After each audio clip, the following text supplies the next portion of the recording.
पहले तो जीवन ऐसे लुटाया कि कभी फिक्र ही नहीं की। लोगों से पूछो तो जीवन में समय काटने के लिए उनके पास उपाय ही नहीं है। लोगों से पूछो तो कहते हैं कि समय काट रहे हैं। कोई शराब पी रहा है, कोई सिगरेट पी रहा है, कोई क्लब घर में बैठा है, कोई होटल में बैठा है। उनसे पूछो कि क्या कर रहे हो तो कहते हैं कि समय काट रहे हैं। जैसे कि समय ज़रूरत से ज़्यादा है, क्या करें, उसका कट ही नहीं रहा है। और यही आदमी अपनी मौत के समय चिल्लाता है, पश्चाताप करता है कि 24 घंटे और मिल जाते, एक रात और पूर्णिमा का चांद देख लिया होता, काश एक और बसंत देख पाता, एक बार और खिलते हुए फूल देख लेता, पक्षियों का संगीत सुन पाता, प्रियजनों के साथ एक बार और उगता हुआ सूरज देख पाता।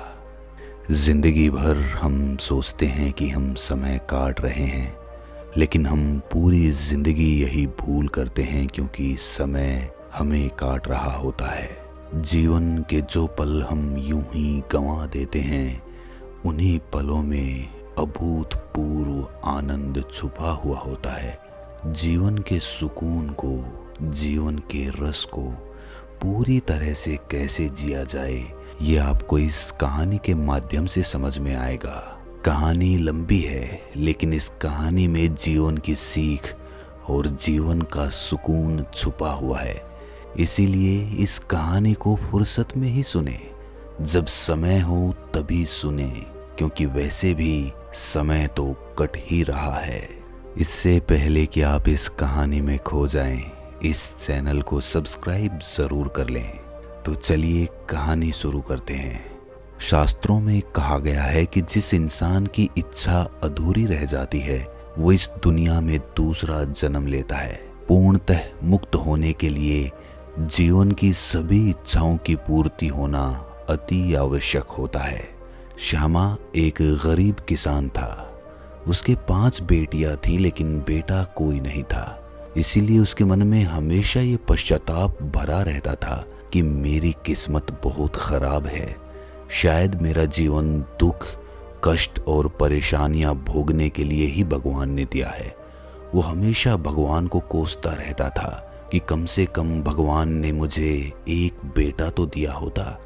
2 बेटियों का विवाह तो जैसे तैसे श्यामा ने संपन्न करा दिया, लेकिन बाकी बची 3 बेटियों का विवाह करना उसके लिए बहुत मुश्किल हो रहा था, क्योंकि उसके पास धन नहीं था। और जो भी आदमी विवाह का प्रस्ताव उनके पास लेकर आता, वो दहेज की मांग करता, लेकिन उसके पास धन की व्यवस्था थी ही नहीं, तो वो दहेज देता तो किस प्रकार देता। और इसीलिए उसने निश्चय किया कि वो किसी सेठ से कर्ज लेकर अपनी बेटियों का विवाह बहुत अच्छी तरह से संपन्न कराएगा। और हुआ भी यूं ही। उसने एक सेठ से कुछ कर्ज उधार ले लिया, जिससे कि उसकी बेटियों का विवाह बहुत अच्छी तरह से संपन्न हो गया। पूरे समाज में श्यामा की वाहवाही हो गई। श्यामा ये सोचकर बड़ा खुश था कि कम से कम मैंने अपना कर्तव्य, अपना फर्ज तो अच्छी तरह से निभा दिया। लेकिन कर्जवान होने की वजह से उसे रोज अपने सेठ के ताने सहने पड़ते थे। समाज में जो उसका सम्मान था, उसकी इज्जत थी, उसकी जिंदगी भर की कमाई उसका सम्मान ही था, अब वो सम्मान भी खत्म हो चुका था। लोगों को पता चल चुका था कि इतना अच्छा विवाह जो हुआ है वो खुद के पैसे से नहीं हुआ है, बल्कि वो धन ब्याज पर उधार लिया गया था। इसीलिए समाज में अब श्यामा को वो सम्मान नहीं मिलता था। और धीरे धीरे अपने सम्मान को जाता हुआ देख श्यामा को बड़ी ठेस पहुंची। उसने अपनी पत्नी से भी इस बारे में कोई चर्चा नहीं की, और एक दिन श्यामा ने आत्महत्या करने का निश्चय किया।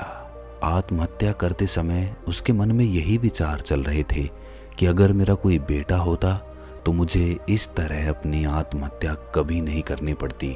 वो मेरी मदद करता, मेरा कर्ज उतारने में मेरी सहायता करता।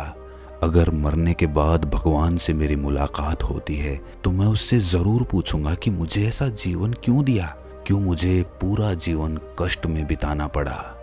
और कहते हैं कि मरते समय जो इंसान विचार लेकर मरता है वही विचार उसके अंदर शाश्वत रह जाता है। मरने के बाद जब वो यमलोक में पहुंचा तो उसकी मुलाकात भगवान से हुई और उसने भगवान से यही सवाल किया कि आखिरकार मेरे जीवन में इतने कष्ट क्यों थे, क्यों मुझे ऐसा जीवन दिया गया जिसका कोई मतलब या फिर कोई अर्थ नहीं था। भगवान उससे सवाल करते हैं कि तुम्हें अपने जीवन में क्या चाहिए था जो तुम्हें नहीं मिला। श्यामा ने झट से उत्तर दिया कि मुझे एक बेटे की अभिलाषा थी, इसी उम्मीद में मैंने 5 बेटियां तक कर दी। उन्हीं का विवाह संपन्न करने में मैं कर्जवान हो गया और मुझे आत्महत्या करनी पड़ी।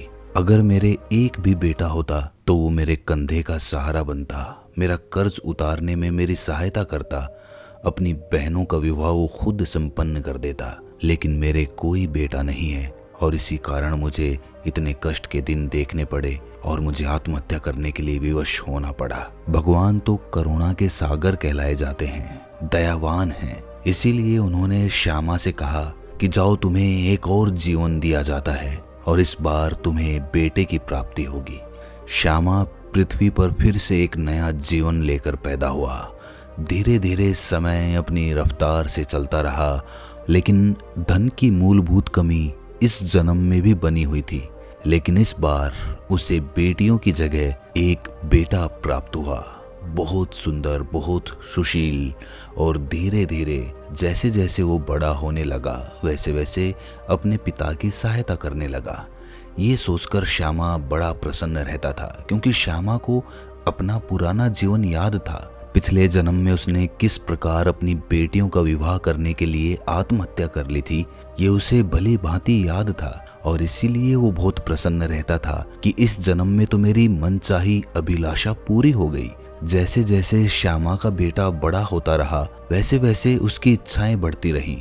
श्यामा उसकी हर इच्छा पूरी करता, चाहे उसे कितनी भी मेहनत क्यों ना करनी पड़े, चाहे उसे कहीं से भी कर्ज क्यों ना उठाना पड़े, लेकिन अपने बेटे की इच्छा वो हमेशा पूरी करता था, क्योंकि उसे पता था कि कल को ये बेटा बड़ा होकर मेरा सारा कर्ज उतार देगा, ये जीवन में कामयाब होगा तो मैं भी सुख और सुकून का जीवन व्यतीत करूंगा।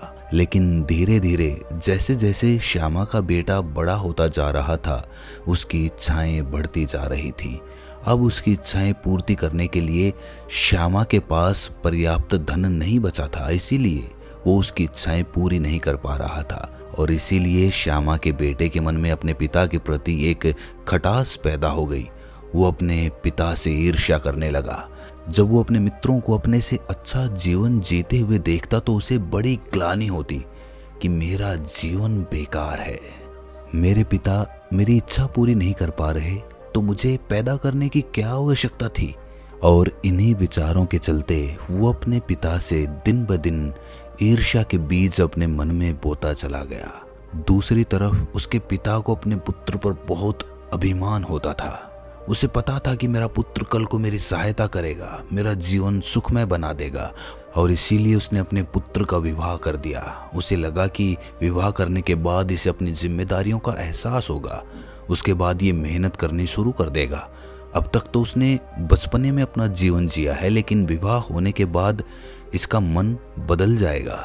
लेकिन विवाह होने के बाद वो अपने पिता से एकदम दूर हटता चला गया। उसकी ईर्ष्या और ज्यादा बढ़ गई।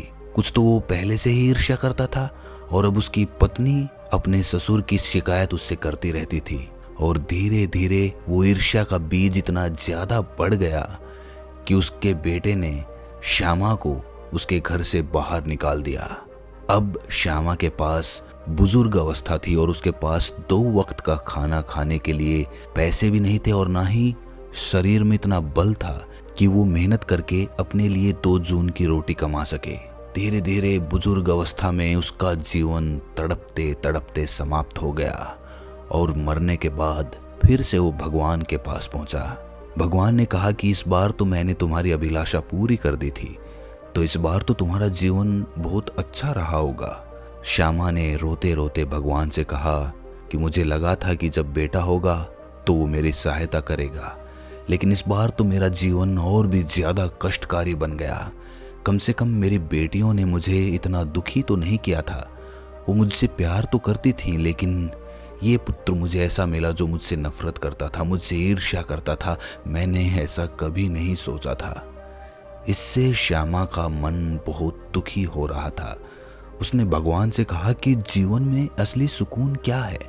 मैं जो भी अभिलाषा करता हूँ, आखिर में पहुँचते पहुँचते मुझे लगता है कि वो अभिलाषा, वो इच्छा एकदम व्यर्थ है, उसका कोई मूल्य नहीं है।